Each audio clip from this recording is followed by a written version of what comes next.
My talk today this is my subject, authenticity. And to be authentic, it's a leap to think you're going to be perfect. So if we're going to be authentic, we're definitely going to, kind of walk on the razor's edge sometimes, aren't we?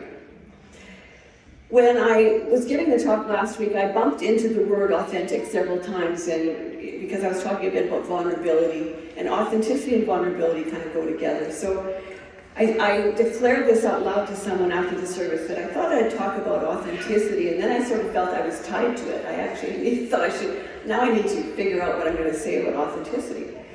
When I say that word, it reminds me of a time in my own life when I was working in an agency, and in those days, the system in the agency had, a voicemail system. So you always left your own private voicemail message for people that when you weren't in your office. Anyway, when I was at home, I thought to myself, I should phone myself and remind myself to do this in the morning. So I phoned my voicemail and had to listen to my own voicemail and thought, ugh. I just don't like the sound of her. It sounds so fake and sort of, kind of from just sort of false cheeriness or something. So I'm sure you've never done such a thing, but I went back to the office the next day and I thought, I'm cleaning up this message, I'm leaving. I got to do a better job of this. So I set it again, and then I listened to it. Ugh. I still hated it. I did it about 3 times, but I was busy, and so I had to get to work on it. But honestly, it was probably 3 weeks that off and on I changed that stupid message. Because I was working with families who had little tiny kids with disabilities, who often phoned and left me a message. Our agency was working with school divisions, and so teachers and superintendents would sometimes phone. The Glenrose would phone me, home care would phone me. I wanted this message, I know, this is overdone, but I wanted this message to convey love, compassion, competence, professionalism, friendliness, warmth. Yeah. So when you phoned her, you just, you got a vibe. You just got the feeling that this was going to be a safe place to land, that these were people who cared, these were people who knew what they were doing. All in my voicemail. But I did get it to a point where I liked it, and I'll tell you how I did it. What I just finished telling you I wanted to convey, I brought that into my body, and I spoke from that really grounded, powerful, real, heartfelt place. And I felt my voice drop. I felt my sort of frivolous, happy, shallow person leave. And I did feel like when I phoned that office again, later on, because this was a habit I had to leave myself messages, I didn't cringe, and I liked her. I felt connected to her. There's a little reel going around on, I don't know if it's TikTok or what, but it was sent to me the other day as I was preparing my talk on authenticity. And it was about authenticity. And it was a doctor and research team that said that authenticity has a higher vibration than even love and joy. That they put all kinds of people in this, where they could measure brain waves and kind of heart math stuff. They could measure kind of this vibration. And they said somewhere, and they had a conversation with the person being tested, and they told them to remember a story of a time when they felt loved, a story that had great meaning for them. They also talked about things that were distressing, and so these people, each of them talked about, kind of things that made them feel loved, things that made them happy, positive memories, disappointments, depressive things, anger, just to measure what the vibration was for all of these emotions. And they said that love and joy, yes, was high, and depression was low, and anger, was maybe a little above a depression, but anger was there too. But there was this weird thing that was like shot it up 40 times higher than love and joy. And they didn't know what they'd done and how that happened, if it happened regularly with different people. And someone said, when that person told that, I felt my arm get goosebumps. It was such a, one of those stories. Sometimes it's someone sings and you just get goosebumps. You don't know why that particular word or that particular sound gave you that sort of sense of like, oh my gosh.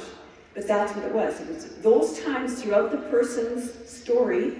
They said often it was about talking about a grandparent, somebody that loved them unconditionally, some wonderful thing that happened to them, that this meter went up so high.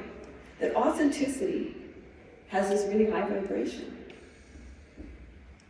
And I'm sure we're all the same, because I would say for me, I know when I'm being authentic and when I'm not. And how do I know? My body knows. It's a felt sense. I've left some conversations and just felt uneasy and thought, why? Like, what's wrong? I just had this not happy, there's something about what happened in that conversation that didn't feel quite right. And often it was because I didn't actually tell the truth. It wasn't really the truth.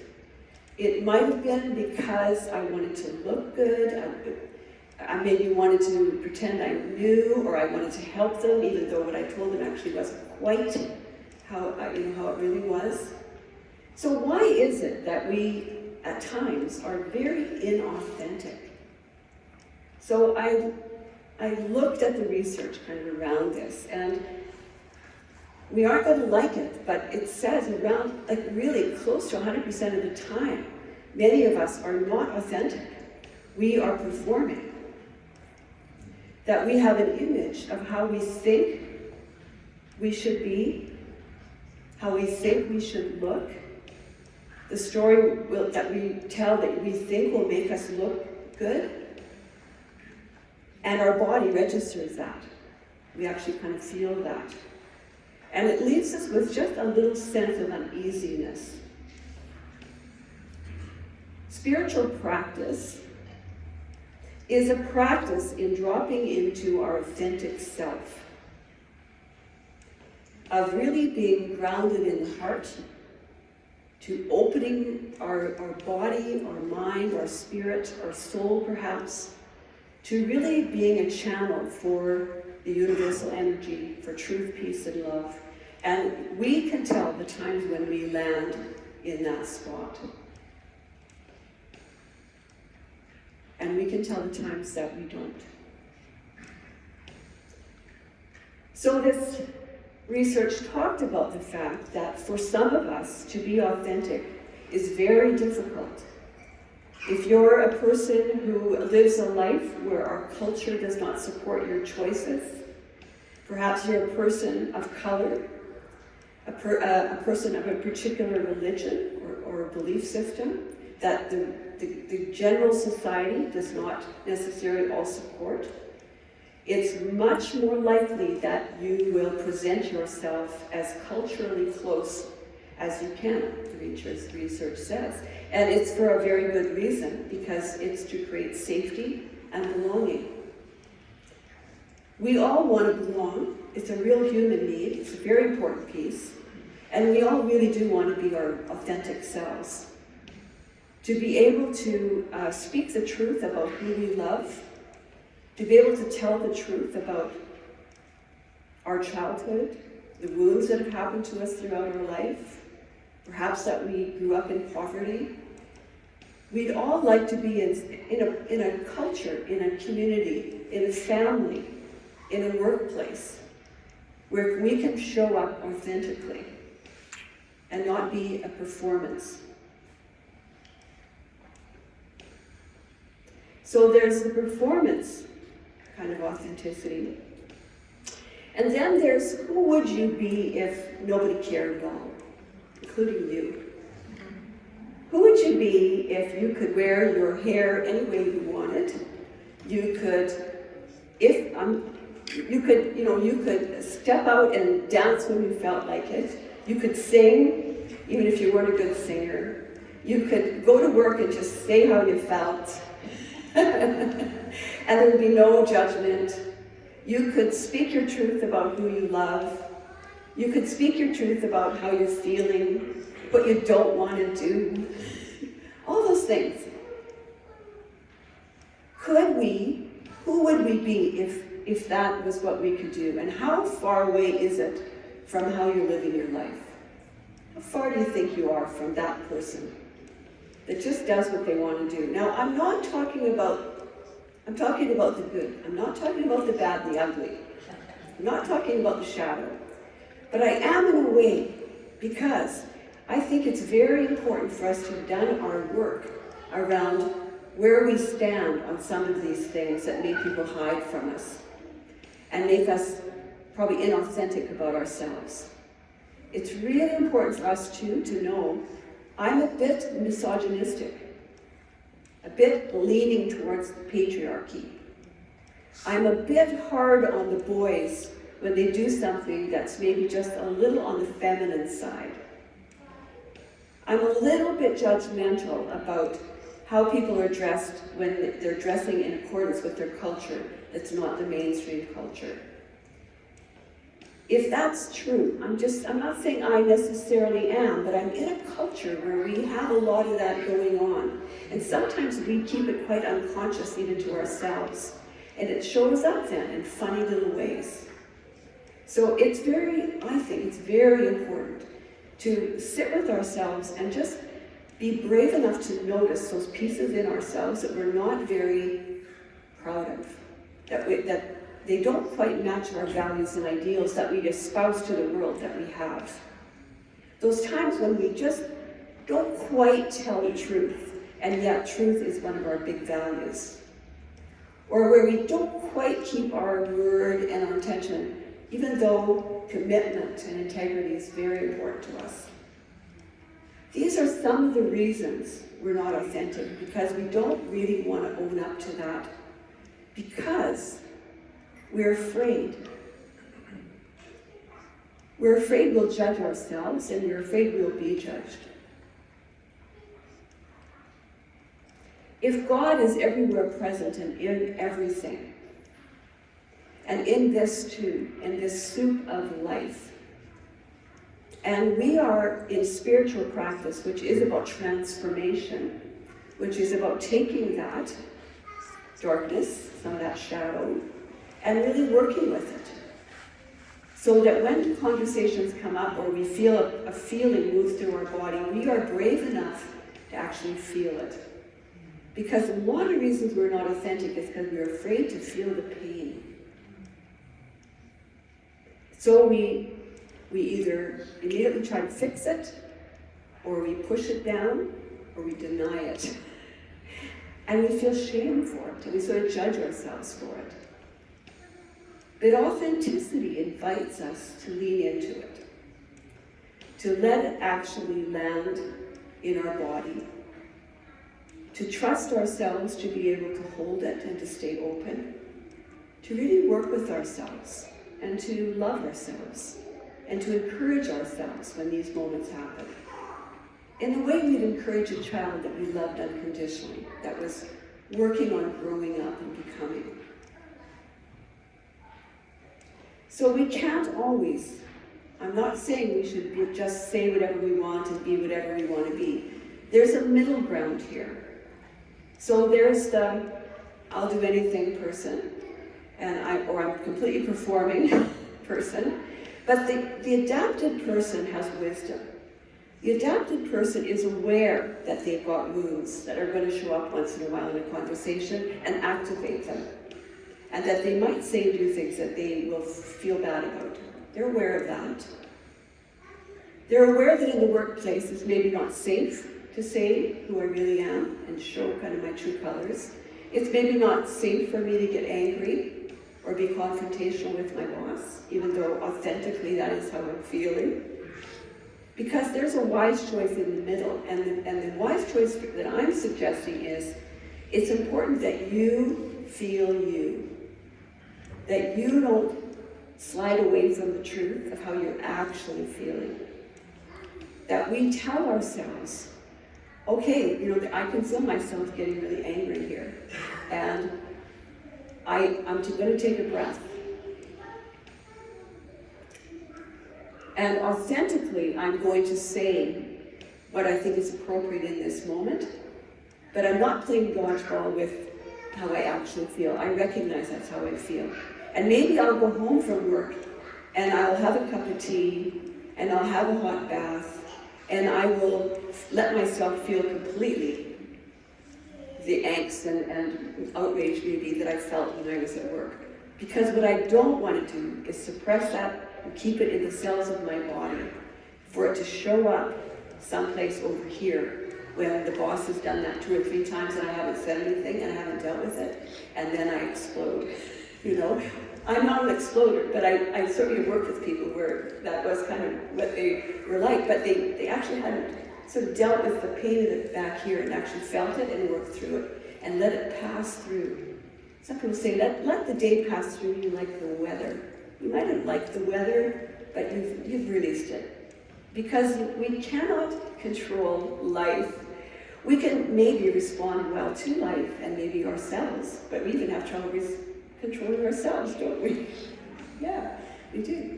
I was walking with my son this week and his dogs, and I've often talked about the fact that I walk with my son and his dogs once in a while, and when he invites me, if I possibly can, I drop everything to go. And he's a son that doesn't talk a lot, and so if he shares his life with me, I feel a privilege to be able to walk into his world. He was telling me about his workplace and some of the advice that he was giving people and some of the drama, that goes on in a workplace. And he works in the trades, and so, there's always lots going on. And he was saying to me that he was coaching these young men about the importance of dealing with conflict in a much more mature way than they had been. And he said, what I was saying to them was, to the one guy that was, one person who said he was not going to work with this person anymore, I think that's what it was. But anyway, he said to the one fellow, who's probably in his early 20s, I want you, and I need you, to go to this person and to find a way to reconcile. Well, of course, he's young, he's a fit young guy, he'd probably rather fight it out than talk it out. But he said to him, you know what? I know that you and I and our co-worker, we care about doing a good job. You guys are doing great. I know that you are really proud of the work you're doing, and I'm really proud of the work you're doing too. So don't let this thing ruin all that. I want you to do this. I want you to text him, phone him, but I prefer you talk to him personally, and to say to him, I'm sorry this happened. Because he knew he'd never really say what he'd done wrong, because he didn't think he'd done anything wrong. I want you to say, I'm sorry this happened. And he said, I know that he will say to you all the things that you've done, and you'll be tempted to get angry and to stomp out or, whatever. But I want you to breathe. When he tells you all that, I just want you to take a deep breath and just breathe. And just let him say anything he wants to say. Just stay over here, stay calm, keep breathing. And don't fight back. I don't know how it turned out. But I was so impressed that he's a man, but I was just impressed that this kind of coaching to help a young guy, it's a great life skill to know this, is it not? Like, how many times have we not known how to do that? So this same research that I'm looking at says that when this kind of thing happens, you're in a meeting, someone's saying something you're getting very upset about, you can feel yourself getting upset about it, to take a deep breath and take it from your belly. They won't see you doing that. But if you're maybe on Zoom or something where you can tap your heart just to comfort yourself a little. So take a few deep breaths and just comfort yourself a little bit. If you can't do that, if it feels too obvious, Put your hand on your leg, and just tap your leg. And just say things like, I'm here for you. We're okay. We got this. Keep breathing. We got this. Comfort yourself. Soothe yourself. And then you can respond from a place with some wisdom and you can respond rather than react, as we always say. You can actually respond. The spiritual practices that we do are filled with really this kind of stuff. Meditation is mindfulness. It's when those bad conversations could happen, we're alert, awake, and present enough to take that deep breath. Research shows that when you are practiced with meditation, of being very mindful and present, there's actually a thicker kind of coating that happens that prevents you from being as reactive. That it's actually scientifically proven that you build up this sort of thickness in this neural pathway that protects you a little bit. You've got a little bit of time to kind of catch yourself before we respond to things, before we're triggered. And a part of it too is really knowing you've got a little bit of time from the time you're triggered to catch yourself, take a deep breath, ground yourself, and decide whether you're going to be reactive or whether you're going to respond with, some sense of, in a way I think that leaves you walking away from that feeling that you're authentic, but you're also wise enough to care about yourself. We've been reading and listening to a book, and it's based on the work of Dr. Dan Siegel, a psychiatrist. I think he has written many books, works with kids who are very reactive.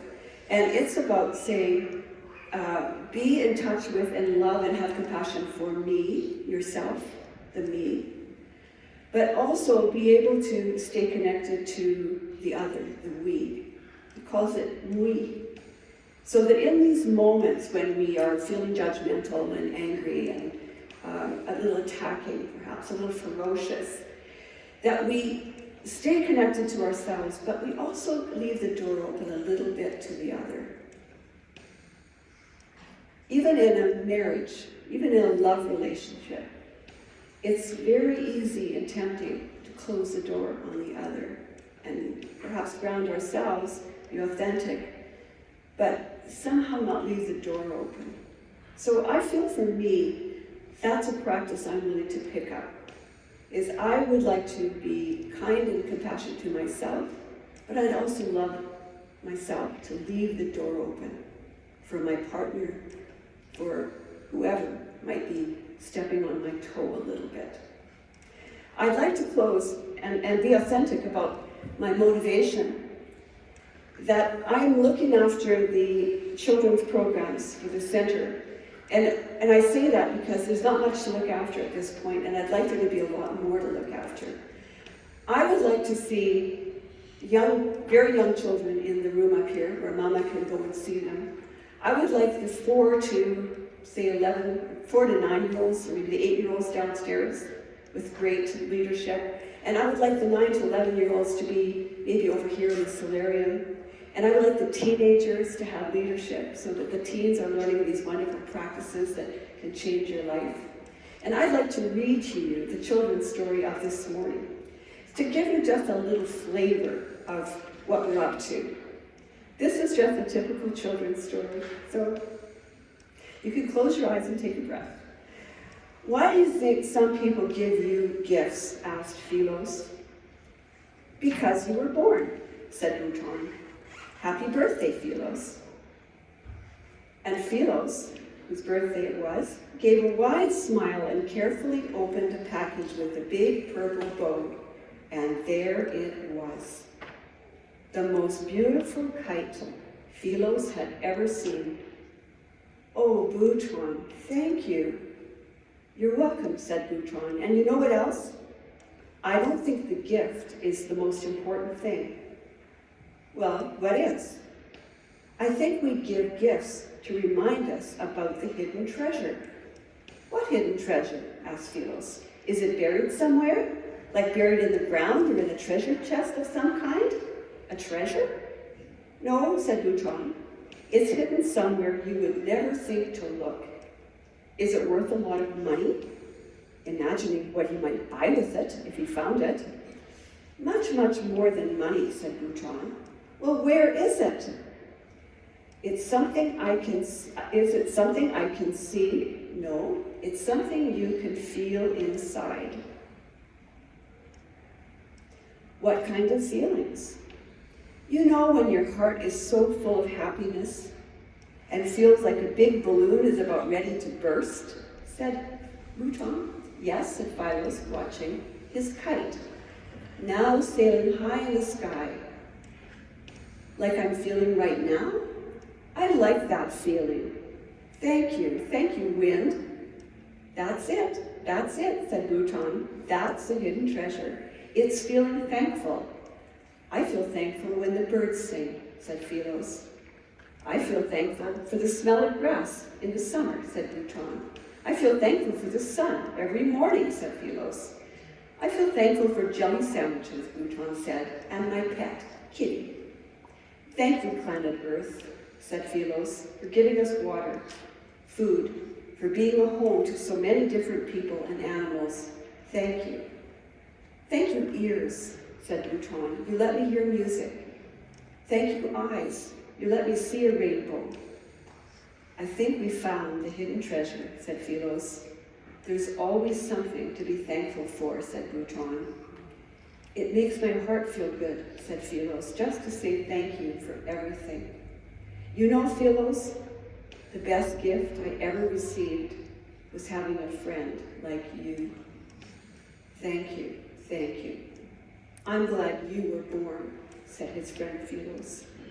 What are you thankful for? I'm thankful for you being here today with me. And I am.